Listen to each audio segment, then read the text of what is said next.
Okay, it is time to continue Brave New World by Aldous Huxley. I am reading with permission from HarperCollins Publishers, and we are going to get into Chapter 5. Chapter 5, Part 1. By 8 o'clock, the light was failing. The loudspeakers in the tower of the Stoke Pogues clubhouse began, in a more than human tenor, to announce the closing of the courses. Lenina and Henry abandoned their game and walked back towards the club. From the grounds of the Internal and External Secretion Trust came the lowing of those thousands of cattle which provided, with their hormones and their milk, the raw materials for the great factory at Farnham Royal. An incessant buzzing of helicopters filled the twilight. Every 2.5 minutes, a bell and the screech of whistles announced the departure of one of the light monorail trains which carried the lower caste golfers back from their separate course to the metropolis. Lenina and Henry climbed into their machine and started off. At 800 feet, Henry slowed down the helicopter screws, and they hung for a minute or two poised above the fading landscape.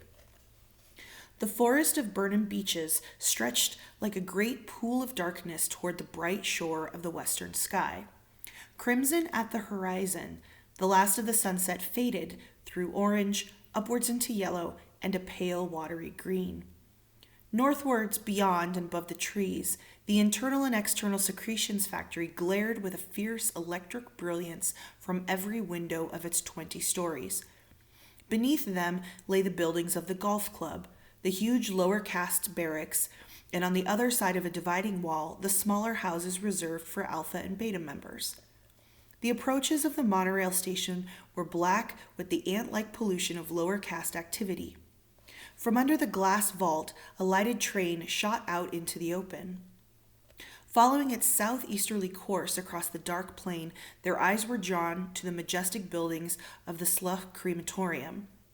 For the safety of night-flying planes, its 4 tall chimneys were floodlighted and tipped with crimson danger signals. It was a landmark. "Why do the smokestacks have those things like balconies around them?" inquired Lenina. "Phosphorus recovery," explained Henry telegraphically. "On their way up the chimney, the gases go through 4 separate treatments. P2O5 used to go right out of circulation every time they cremated someone. Now they recover over 98% of it, more than 1.5 kilos per adult corpse, which makes the best part of 400 tons of phosphorus every year from England alone." Henry spoke with a happy pride, rejoicing wholeheartedly in the achievement as though it had been his own. "Fine to think we can go on being socially useful even after we're dead, making plants grow." Lenina, meanwhile, had turned her eyes away and was looking perpendicularly downwards at the monorail station. "Fine," she agreed, "but queer the alphas and betas won't make any more plants grow than those nasty little gammas and deltas and epsilons down there." "All men are physico-chemically equal," said Henry sententiously. "Besides, even epsilons perform indispensable services." Even an epsilon. Lenina suddenly remembered an occasion when, as a little girl at school, she had woken up in the middle of the night and become aware, for the first time, of the whispering that had haunted all her sleeps. She saw again the beam of moonlight, the row of small white beds, heard once more the soft, soft voice that said, the words were there, unforgotten, unforgettable, after so many night-long repetitions, "Everyone works for everyone else. We can't do without anyone. Even epsilons are useful. We couldn't do without epsilons. Everyone works for everyone else. We can't do without anyone." Lenina remembered her first shock of fear and surprise, her speculations through half a wakeful hour, and then, under the influence of those endless repetitions, the gradual soothing of her mind, the soothing, the smoothing, the stealthy creeping of sleep. "I suppose epsilons don't really mind being epsilons," she said aloud. "Of course they don't. How can they? They don't know what it's like being anything else. We'd mind, of course, but then we've been differently conditioned. Besides, we start with a different heredity." "I'm glad I'm not an epsilon," said Lenina with conviction. And if you were an epsilon, said Henry, your conditioning would have made you no less thankful that you weren't a beta or an alpha. He put his forward propeller into gear and headed the machine towards London. Behind them, in the west, the crimson and orange were almost faded. A dark band of cloud had crept into the zenith. As they flew over the crematorium, the plane shot upwards on the column of hot air rising from the chimneys, only to fall as suddenly when it passed into the descending chill beyond. "What a marvelous switchback!" Lenina laughed delightedly. But Henry's tone was almost, for a moment, melancholy. "Do you know what that switchback was?" he said. "It was some human being finally and definitely disappearing, going up in a squirt of hot gas. It would be curious to know who it was, a man or a woman, an alpha or an epsilon." He sighed. Then in a resolutely cheerful voice, "Anyhow," he concluded, "there's one thing we can be certain of. Whoever he may have been, he was happy when he is alive. Everybody's happy now." "Yes, everybody's happy now," echoed Lenina. They had heard the words repeated 150 times every night for 12 years. Landing on the roof of Henry's 40-story apartment house in Westminster, they went straight down to the dining hall. There, in a loud and cheerful company, they ate an excellent meal. Soma was served with a coffee. Lenina took 2 half-gram tablets and Henry 3. At 9:20, they walked across the street to the newly opened Westminster Abbey Cabaret. It was a night almost without clouds, moonless and starry, but of this, on the whole, depressing fact, Lenina and Henry were fortunately unaware. The electric sky signs effectively shut off the outer darkness. "Calvin Stopes and his 16 saxophonists," from the facade of the new abbey, the giant letters invitingly glared. "London's finest scent and color organ, all the latest synthetic music." They entered. The air seemed hot and somehow breathless with the scent of ambergris and sandalwood. On the domed ceiling of the hall, the color organ had momentarily painted a tropical sunset. The 16 saxophonists were playing an old favorite, "There Ain't No Bottle in All the World Like That Dear Little Bottle of Mine." 400 couples were 5-stepping round the polished floor. Lenina and Henry were soon the 401st. The saxophones wailed like melodious cats under the moon, moaned in the alto and tenor registers as though the little death were upon them. Rich with a wealth of harmonics, their tremulous chorus mounted towards a climax, louder and ever louder, until at last, with a wave of his hand, the conductor let loose the final shattering note of ether music and blew the 16 merely human blowers clean out of existence. Thunder in A-flat major. And then, in all but silence, in all but darkness, there followed a gradual detergescence, a diminuendo sliding gradually through quarter notes, down to a faintly whispered dominant chord that lingered on, while the 5/4 rhythm still pulsed below, changing the darkened seconds with an intense expectancy. And at last, expectancy was filled. There was a sudden explosive sunrise, and simultaneously the 16 burst into song. "Bottle of mine, it's you I've always wanted. Bottle of mine, why was I ever decanted? Skies are blue inside of you, the weather's always fine, for there ain't no bottle in all the world like that dear little bottle of mine." 5-stepping with the other 400 round and round Westminster Abbey, Lenina and Henry were yet dancing in another world, the warm, the richly colored, the infinitely friendly world of Soma Holiday. How kind, how good-looking, how delightfully amusing everyone was. "Bottle of mine, it's you I've always wanted." But Lenina and Henry had what they wanted. They were inside, here and now, safely inside with the fine weather, the perennially blue sky. And then, exhausted, the 16 had laid by their saxophones and the synthetic music apparatus was producing the very latest in slow Malthusian blues. They might have been twin embryos gently rocking together on the waves of a bottled ocean of blood surrogate. "Good night, dear friends. Good night, dear friends." The loudspeaker veiled their commands in a genial and music politeness. "Good night, dear friends." Obediently, with all the others, Lenina and Henry left the building. The depressing stars had traveled quite some way across the heavens. But though the separating screen of the sky signs had now to a great extent dissolved, the two young people still retained their happy ignorance of the night. Swallowing half an hour before closing time, that second dose of soma had raised a quite impenetrable wall between the actual universe and their minds. Bottled, they crossed the street. Bottled, they took the lift up to Henry's room on the 28th floor. And yet, bottled as she was, and in spite of that second gram of soma, Lenina did not forget to take all the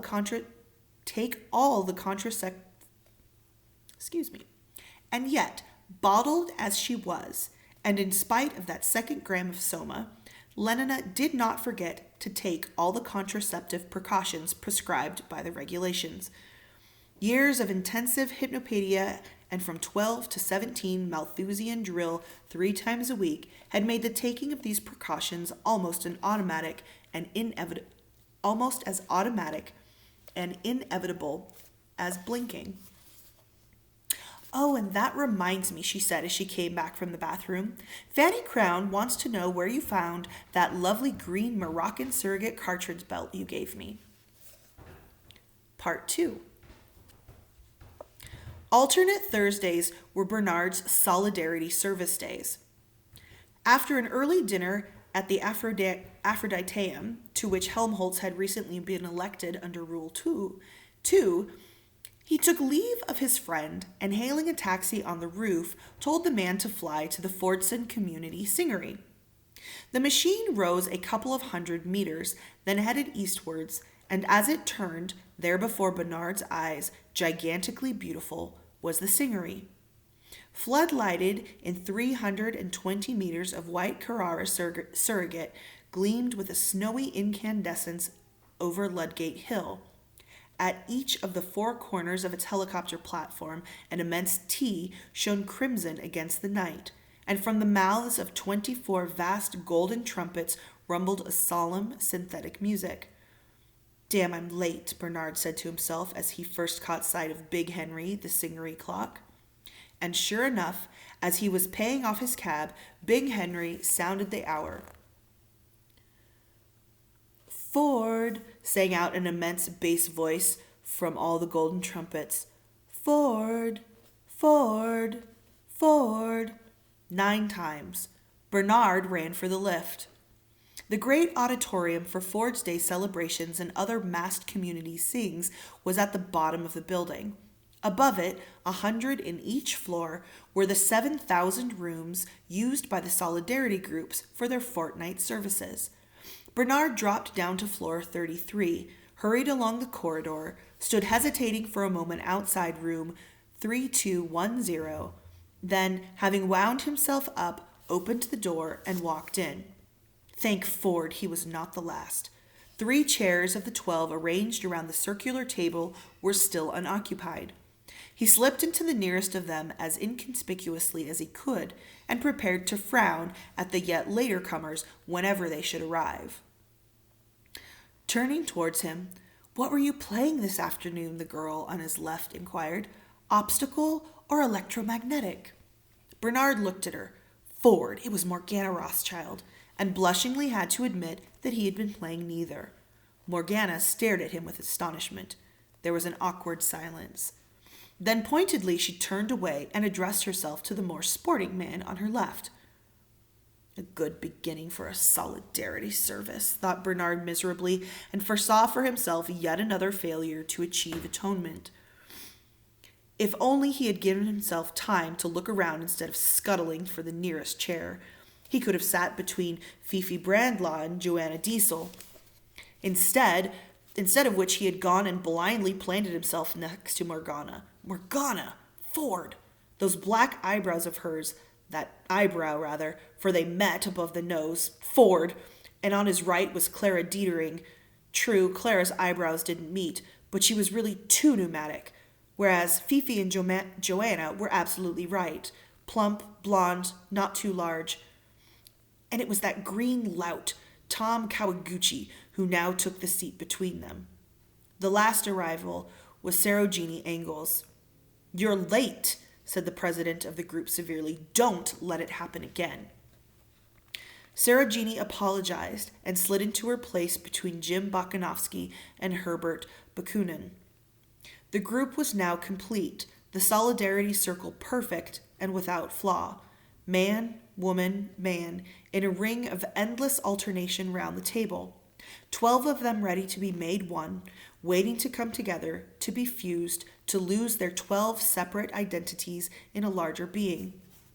The president stood up, made the sign of the T, and switching on the synthetic music, let loose the soft, indefatigable beating of drums and a choir of instruments, near wind and superstring, that plangently repeated and repeated the brief and unescapably haunting melody of the first Solidarity hymn. Again, again, and it was not the ear that heard the pulsing rhythm, it was the midriff. The wail and clang of those recurring harmonies haunted not the mind, but the yearning bowels of compassion. The president made another sign of the T and sat down. The service had begun. The dedicated soma tablets were placed in the center of the table. The loving cup of strawberry ice cream soma was passed from hand to hand, and with the formula, "I drink to my annihilation," 12 times quaffed. Then, to the accompaniment of the synthetic orchestra, the first Solidarity hymn was sung. "Forward, we are 12, O make us one, like drops within the social river. O make us now together run, as swiftly as thy shining flivver." 12 yearning stanzas, and then the loving cup was passed a second time. "I drink to the greater being" was now the formula. All drank. Tirelessly the music played, the drums beat, the crying and clashing of the harmonies were an obsession in the melted bowels. The second Solidarity hymn was sung. "Come, greater being, social friend, annihilating 12 in one. We long to die, for when we end, our larger life has but begun." Again 12 stanzas. By this time the soma had begun to work. Eyes shone, cheeks were flushed, the inner light of universal benevolence broke out on every face in happy, friendly smiles. Even Bernard felt himself a little melted. When Morgana Rothschild turned and beamed at him, he did his best to beam back. But the eyebrow, that black 2-in-1, alas, it was still there. He couldn't ignore it, couldn't, however hard he tried. The melting hadn't gone far enough. Perhaps if he had been sitting between Fifi and Joanna. For the third time the loving cup went round. "I drink to the imminence of his coming," said Morgana Rothschild, whose turn it happened to be to initiate the circular rite. Her tone was loud, exultant. She drank and passed the cup to Bernard. "I drink to the imminence of his coming," he repeated, with a sincere attempt to feel that the coming was imminent. But the eyebrow continued to haunt him, and the coming, so far as he was concerned, was horribly remote. He drank and handed the cup to Clara Dietering. "It'll be a failure again," he said to himself. "I know it will." But he went on doing his best to beam. The loving cup had made its circuit. Lifting his hand, the president gave a signal. The chorus broke out into the third Solidarity hymn. "Feel how the greater being comes. Rejoice and in rejoicings die. Melt in the music of the drums. For I am you and you are I." As verse succeeded verse, the voices thrilled with an ever intenser excitement. The sense of the coming's imminence was like an electric tension in the air. The president switched off the music, and with the final note of the final stanza, there was absolute silence, the silence of stretched expectancy, quivering and creeping with a galvanic life. The president reached out his hand, and suddenly a voice, a deep, strong voice, more musical than any merely human voice, richer, warmer, more vibrant with love and yearning and compassion, a wonderful, mysterious, supernatural voice spoke from above their heads. very slowly. "Oh, Ford, Ford, Ford," it said diminishingly and on a descending scale.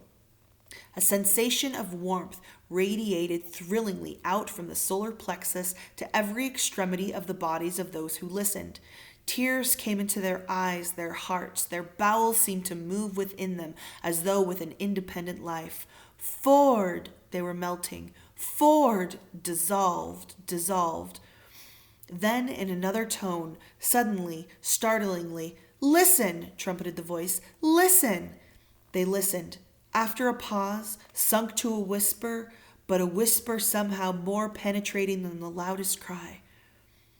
"The feet of the greater being," it went on, and repeated the words. "The feet of the greater being." The whisper almost expired. "The feet of the greater being are on the stairs." And once more there was silence, and the expectancy, momentarily relaxed, was stretched again, totter, almost to the tearing point. The feet of the greater being, oh, they heard them, coming softly down the stairs, coming nearer and nearer down the invisible stairs, the feet of the greater being, and suddenly the tearing point was reached. Her eyes staring, her lips parted, Morgana Rothschild sprang to her feet. "I hear him," she cried. "I hear him." "He's coming," shouted Sarah Jeannie Ingalls. "Yes, he's coming. I hear him." Fifi Brandla and Tom Kawaguchi rose simultaneously to their feet. Oh, Joanna inarticulately testified. "He's coming," yelled Jim Bokanovsky. The president leaned forward and with a touch released a delirium of cymbals and blown brass, a fever of tom-tomming. "Oh, he's coming," screamed Clara Dietering. "Aye!" And it was as though she were having her throat cut. Feeling that it was time for him to do something, Bernard also jumped up and shouted, "I hear him! He's coming!" But it wasn't true. He heard nothing, and for him, nobody was coming. Nobody. In spite of the music, in spite of the mounting excitement. But he waved his arms, he shouted with the best of them, and when the others began to jig and stamp and shuffle, he also jigged and shuffled. Round they went, a circular procession of dancers, each with hands on the hips of the dancer preceding, round and round, shouting in unison, stamping to the rhythm of the music with their feet, beating it out with hands on the buttocks in front, 12 pairs of hands beating as one, 12 buttocks slabbily resounding, 12 as one, 12 as one. I hear him coming."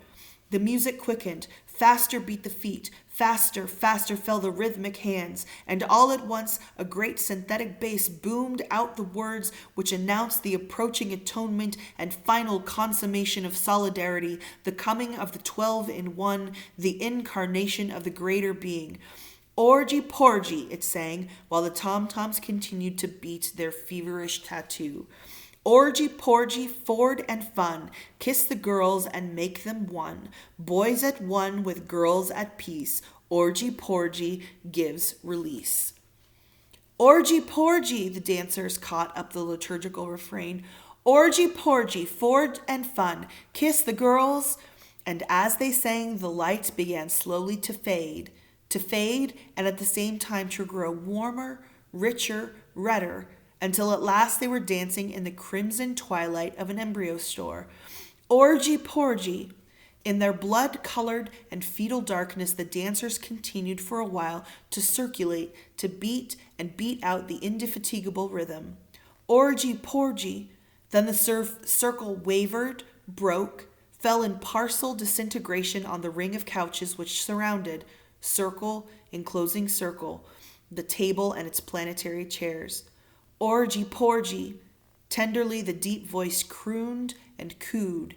In the red twilight, it was as though some enormous Negro dove was hovering benevolently over the now prone or supine dancers. They were standing on the roof. Big Henry had just sung 11. The night was calm and warm. "Wasn't it wonderful?" said Fifi Brandla. "Wasn't it simply wonderful?" She looked at Bernard with an expression of rapture. but of rapture in which there was no trace of agitation or excitement, for to be excited is still to be unsatisfied. Hers was the calm ecstasy of achieved consummation, the peace not of mere vacant satiety and nothingness, but of balanced life, of energies at rest and in equilibrium, a rich and living peace. For the solidarity service had given as well as taken, drawn off only to replenish. She was full, she was made perfect, she was still more than merely herself. "Didn't you think it was wonderful?" she insisted, looking into Bernard's face with those supernaturally shining eyes.